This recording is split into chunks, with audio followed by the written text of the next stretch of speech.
Welcome back, my dear students. In the previous class, we have discussed about Japan Brazils through a travel sign.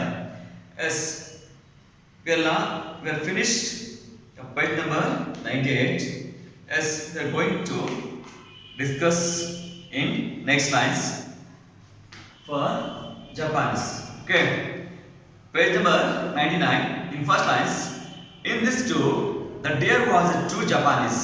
You can often see people bowing to each other with ceremonious serenity at bus stops. As in previous class, George Marx gave one more example for the mania about bowing in Japan. ಅಲ್ವಾ? ಇಲ್ಲ previous class ಅಲ್ಲಿ George mics ಒಂದು best example ಅನ್ನು ಕೊಡ್ತಾರೆ. ಆ Japanese ನ ಆ ಬೌವಿಂಗ್ ತಲೆಬಾಗಿ ಆ ರೆಸ್ಪೆಕ್ಟ್ ಕೊಡ್ತಕ್ಕಂತ ಒಂದು ಮೇನಿಯಾ ಕ್ರೇಜ್ ಏನಿದೆ ಅದಕ್ಕೆ ಒಂದು ಬೆಸ್ಟ್ ಎಕ್ಸಾಂಪಲ್ ಕೊಡ್ತಾರೆ. ಏನಂತಂದ್ರೆ when he visited to a park in in Japan, there the deer means jinke ಏನು ಮಾಡುತ್ತೆ, the deer also the bowing very respectfully for the author. ಅಂದ್ರೆ ಆ ಜಿಂಕೆಯು ಸಹ ಜಾರ್ಜ್ ಮೈಕ್ಸ್ಗೆ ತಲೆಬಾಗಿ ಏನು ಮಾಡುತ್ತೆ, ಬೌವಿಂಗ್ ಮಾಡುತ್ತೆ.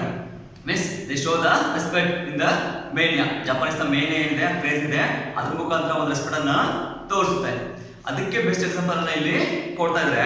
ಇಲ್ಲಿ in this too the deer was a true Japanese. ಈ ರೀತಿಯಾಗಿ ನಾವು ಹೇಳ್ಬೋದು the deer also was a true Japanese. ಅಂದ್ರೆ ನಿಜವಾದಂತ ಜಪಾನ್ಗೆ ಸೇರಿದಂತ ಒಂದು ಪ್ರಾಣಿ ಆಗಿದೆ ಅಂತ ಇಲ್ಲಿ ಹೇಳ್ತಾ ಇದ್ದಾರೆ ಯಾರು, George mics.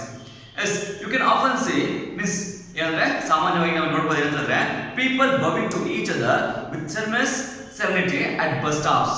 So not in even any in Japanese you can observe in any places, everywhere and any places we can observe that bowing mania will become the complete passion about the Japanese. ಅಂದ್ರೆ ಆ ಒಂದು ಬೌವಿಂಗ್ ಏನಿದೆ ಒಂದು ರೀತಿ craze, ಒಂದು ರೀತಿ passion, ಒಂದು ರೀತಿ ಅಂತ ಒಂದು ಮೇನಿಯಾ ಆಗಿ ಕಾಣಿಸ್ಕೊಂಡಿದೆ. Here at bus stops, especially at bus stops, each peoples ಅಂದ್ರೆ ಅಲ್ಲಿ they may be known or unknown, ಅಂದ್ರೆ ಅವರು ಪರಿಚಯ ಇರ್ಬೋದು, ಪರಿಚಯ ಇಲ್ಲೇ ಇರ್ಬೋದು, but each and every persons ಅಂದ್ರೆ ಅಲ್ಲಿರ್ತಕ್ಕಂಥ ಪ್ರತಿಯೊಬ್ಬ ವ್ಯಕ್ತಿಗಳು ಸಹ ಅದಕ್ಕೆ ಬೌವಿಂಗ್ ಈಚ್ ಒನ್ಸ್ ಅಂದ್ರೆ ಪ್ರತಿಯೊಬ್ಬರು ಒಬ್ರಿಗೊಬ್ರು ಬೌವಿಂಗ್ ಮಾಡ್ತಕ್ಕಂಥ ಒಂದು ರೆಸ್ಪೆಕ್ಟ್ಫುಲ್ನೆಸ್ ನಲ್ಲಿ ತೋರಿಸ್ತಾರೆ. ಸೊ ಅದು ಸಾಮಾನ್ಯವಾದಂತಹ ಒಂದು situations in every bus stops in Japan ಅಂತ ಜಾರ್ಜ್ ಮೈಕ್ಸ್ ಅವರು ಹೇಳ್ತಿದ್ದಾರೆ. As soon as bus arrives, okay, as soon as bus arrives, the bowing gentlemen are transformed into savages. But before bus arrived, the peoples become a very respectful persons between to each others. ಅಂದ್ರೆ bus ಬರೋದಕ್ಕಿಂತ ಮುಂಚೆ ಪ್ರತಿಯೊಬ್ಬ ವ್ಯಕ್ತಿಗಳು ಏನಂತಾರೆ ಒಬ್ರಿಗೊಬ್ರು respect ಕೊಟ್ಕೊಂಡು ಒಬ್ರಿಗೊಬ್ರು ಬೌವಿಂಗ್ ಮಾಡ್ಕೊಂಡು ಒಂದ್ ರೀತಿ ವೆರಿ ರೆಸ್ಪೆಕ್ಟ್ಫುಲ್ ಪರ್ಸನ್ಸ್ ಆಗಿ ವೆರಿ ಜೆಂಟಲ್ಮೆನ್ಸ್ ಆಗಿ ಬಿಹೇವ್ ಮಾಡ್ತಿದ್ರೆ.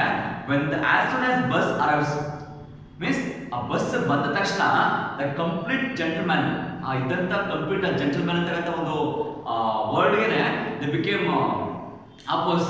ಅಂದ್ರೆ ಯಾವ ರೀತಿ ಅಂದ್ರೆ they completely transform to the savages ಏನು ಅನಾಗರಿಕರು.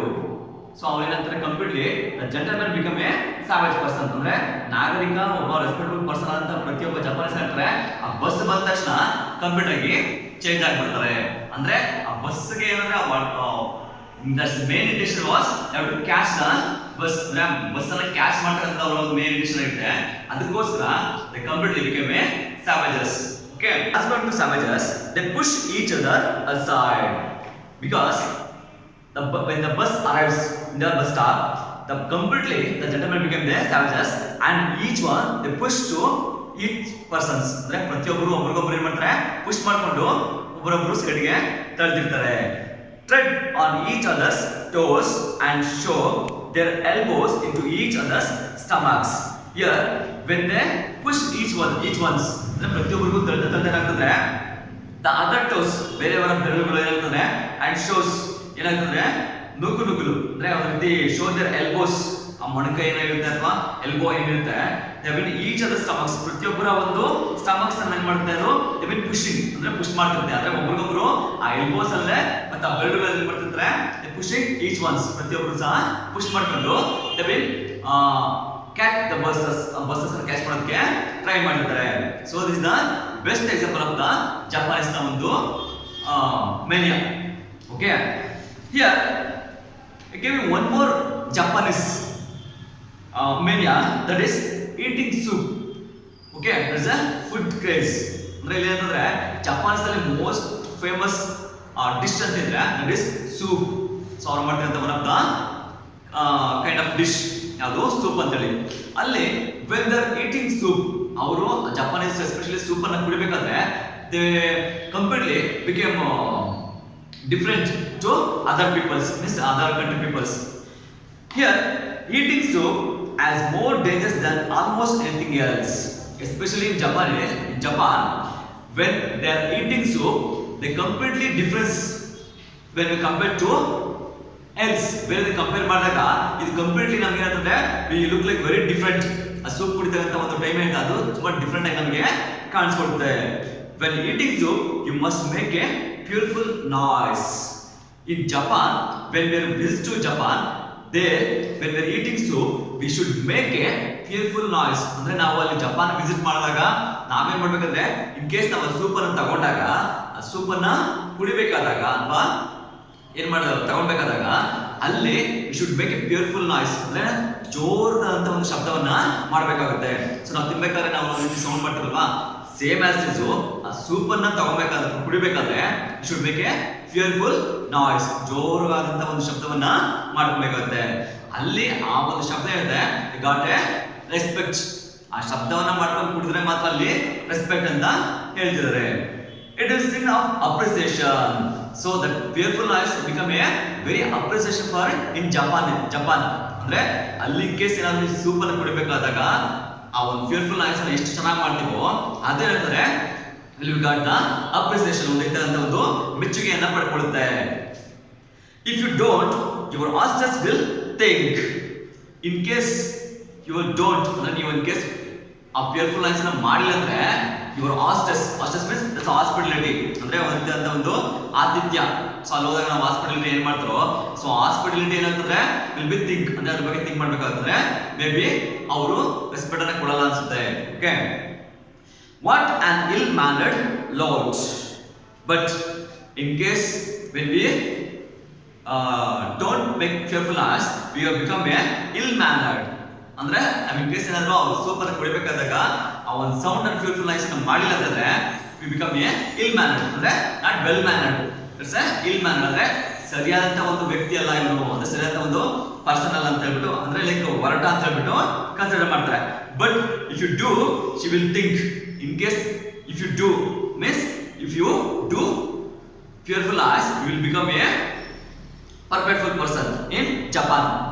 ಸೊ ಶಿ ವಿಲ್ ಥಿಂಕ್, ಅವರು ಯೋಚನೆ ಮಾಡ್ತಾರೆ he was a good person ಅಂತ ಹೇಳ್ಬಿಟ್ಟು ಥಿಂಕ್ ಮಾಡ್ತಾರೆ. No reasonably well brought up European make such disgusting noises when eating soup. So no reasonably, so ಅಂದ್ರೆ ಏನಂದ್ರೆ almost in especially in European countries that completely that noise they become A very disgusting noises. ಅಂದ್ರೆ especially ನಾವು Japan ಅಲ್ಲಿ okay, but when we make in European countries ನಾವು ಆ ರೀತಿಯ ಒಂದು fearful noise ಮಾಡಿದ್ರೆ they it's become A very disgusting, ತುಂಬಾ ಒಂದು ರೀತಿಯ ಅಸಹ್ಯಕರವಾದಂತ ಒಂದು ಶಬ್ದ ಆಗುತ್ತೆ. ಅಲ್ಲಿ ಆ ರೀತಿ ಮಾಡಬಾರ್ದು. ಓಕೆನಾ? He must be an ill mannered lout. In case ನೀವು ಅಲ್ಲಿ ಹೋಗಿ ಫಿಯರ್ಫುಲ್ ನಾಯ್ಸ್ ಮಾಡಿದ್ರೆ there you become a lout, ಅಂದ್ರೆ ಅಲ್ಲಿ ಒಂದು ನೀನು ಹೊರಟ ಆಗುತ್ತೀಯಾ ಅಂತ ಹೇಳ್ತಾರೆ.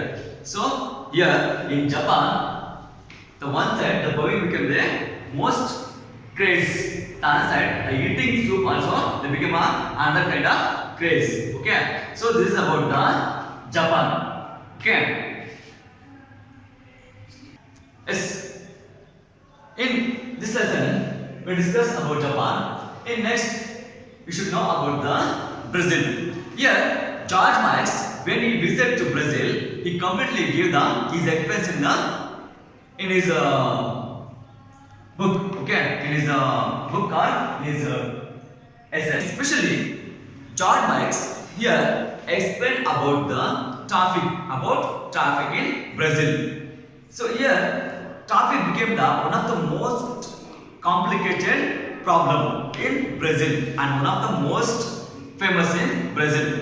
So ಇಲ್ಲಿ ಅಂತಂದ್ರೆ ಬ್ರೆಜಿಲ್ ನಲ್ಲಿ ಆ ಟ್ರಾಫಿಕ್ ಏನಿದೆ, ಸೊ ನಾವೇನು ಕಾಮನ್ ಆಗಿ ಕಾಣ್ತೀವೋ, ಸಾಮಾನ್ಯವಾಗಿ ನಮ್ಮ ಒಂದು ದೇಶಗಳಲ್ಲಿ ಏನು ಕಾಣ್ತೀವೋ ಆ ಟ್ರಾಫಿಕ್ ಕಾಮನ್ ಆಗ್ಬಿಟ್ಟಿದೆ. ಬಟ್ ಅದೇ ರೀತಿಯಂತ ಒಂದು ಟ್ರಾಫಿಕ್ ಅಲ್ಲಿ ಒಂದೇ ರೀತಿಯಂತ ಒಂದು ಲುಕ್ ಲೈಕ್ ವೆರಿ ಡಿಫ್ರೆಂಟ್, ಒಂದು ರೀತಿಯಾದಂಥ ಒಂದು ಡಿಫ್ರೆಂಟ್ ಆಗಿ ಕಾಣಿಸ್ಕೊಂಡಿದೆ ಯಾರಿಗೆ, ಎಸ್ಪೆಷಲಿ ಫಾರ್ ಜಾರ್ಜ್ ಬೈಕ್ಸ್ಗೆ. ಸೊ ಅದ್ರ ಬಗ್ಗೆ ಇಲ್ಲಿ ಅವ್ರ expression ಹೇಳ್ಕೊಂಡಿದ್ದಾರೆ.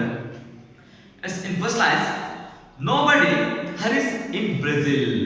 Nobody means any persons. Okay, ಯಾರೇ ಆಗಿರ್ಬೋದು ಅಲ್ಲಿ nobody hurries in Brazil. ಯಾರು ಸಹ ಬೇಗ ಇರಲಿಲ್ಲ ಬ್ರೆಜಿಲ್ ಅಲ್ಲಿ, ಯಾರು ಸಹ ಬೇಗ ಇಲ್ಲ. So each and every person will be late in every work. ಪ್ರತಿಯೊಂದು ವರ್ಕ್ಗೂ ಎಲ್ಲರೂ ಸಹ ಲೇಟ್ ಲೇಟ್ ಲೇಟ್ ಅಂದ್ರೆ ಯಾರೊಬ್ಬರು ಸಹ ಹರಿ ಅಂದ್ರೆ ಬೇಗ ಹೋಗ್ತಿರ್ಲಿಲ್ಲ. Because that's a problem of traffic. So ಅದರ ಮೇನ್ ಪ್ರಾಬ್ಲಮ್ ಏನಂತಂದ್ರೆ ಅದು traffic. It does not really matter whether you reach your destination an hour too soon, a day late or not at all. So here John Max give completely about the traffic. ಏನಂತಂದ್ರೆ in case it does really matter whether you reach your destination in especially Brazil. For example, when you visit your destination ಅಂದ್ರೆ ನೀನು ಒಂದು ಯಾವುದೋ ಡೆಸ್ಟಿನೇಷನ್ಗೆ visit ಮಾಡಬೇಕಾಗುತ್ತೆ Brazil ಅಲ್ಲಿ, ಅಲ್ಲಿ ಏನ್ ಮಾಡ್ಬೇಕಂದ್ರೆ ನೀನು maybe it took an hour, ಅಲ್ಲಿ 1 ಅವರ್ ತಗೋಬಹುದು ಅಥವಾ ಎ ಡೇ ಲೇಟ್ ಅಥವಾ ಒಂದೇ ದಿನ ತಗೋಬಹುದು, ಆರ್ ನಾಟ್ ಅಟ್ ಆಲ್ ಅಥವಾ ಸಮಯ ತಗೊಳ್ದೇನೆ ಇರಬಹುದು. ಅಂದ್ರೆ it may be took A long time, ಅದು ತುಂಬಾ ಟೈಮ್ ತಗೋಬಹುದು. ಅಂದ್ರೆ 1 ಅವರ್ ಆಗ್ಬೋದು, 1 ದಿನ ಆಗ್ಬೋದು ಅಥವಾ ಅದಕ್ಕಿಂತ ಜಾಸ್ತಿ ಆಗ್ಬೋದು. ಅಷ್ಟು ಒಂದು ಟ್ರಾಫಿಕ್ ಇಲ್ಲಿ ಬ್ರೆಜಿಲ್ ನಲ್ಲಿ ಅಂತ ಹೇಳ್ಬಿಟ್ಟು ಹೇಳ್ತಾ ಇದ್ದಾರೆ ಯಾರು, George mics.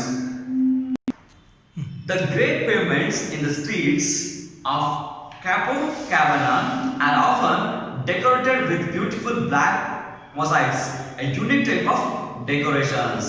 Especially in Brazil, the pavements, the great pavements nothing but there's a footpaths. Again, footpaths ಅಂತ ಹೇಳ್ತೀವಿ. So ಅದನ್ನ pavements ಅಂತ ಹೇಳ್ತೀವಿ. It's another word of footpaths. Okay. Especially in Brazil, the pavements look like a very grey color. So ಕಂದು ಬಣ್ಣದಿಂದ ಕೂಡಿದಂತ ಒಂದು footpath ನೋಡ್ತೀವಿ, ಪಾದ ಚಾರಿ ಒಂದು ಮಾರ್ಗ ಅಂತ ಹಾಕ್ತೀವಿ. So in the streets, Brazil ಇರುವಂತ ಒಂದು ಸ್ಟ್ರೀಟ್ಸ್ ಏನಿದೆ, ಸೊ ಇನ್ ದ ಸ್ಟ್ರೀಟ್ಸ್ ನ ಒಂದು both sides the payments will become the very unique type of decorations. ಒಂದು different type of unique means special type of decorations ಅನ್ನ ನೋಡ್ತೀವಿ. In especially in the Copacabana means it's a place name. Okay, it's a place in the Brazil. So decorated with the beautiful black mosaic tiles. That's so very decorated with the black mosaic tiles. So ಒಂದು ರೀತಿ ಕಪ್ಪು ಬಣ್ಣದ ಒಂದು mosaic tiles ಏನ್ ಬರುತ್ತೆ, ಅದರಿಂದ ಒಂದು decorations ಆಗಿ special decorations ಇಂದ ನಾವು we can observe in the both sides in the each states in the Brazil. Only a people alive to beauty in their surroundings and who have plenty of time for contemplation during their meditative ambulatory exercises would take the trouble to decorate the pavements they walk on. Here, the only people in Brazil they have alive to beauty their surroundings and who have plenty of time to contemplations, especially in the leisure times.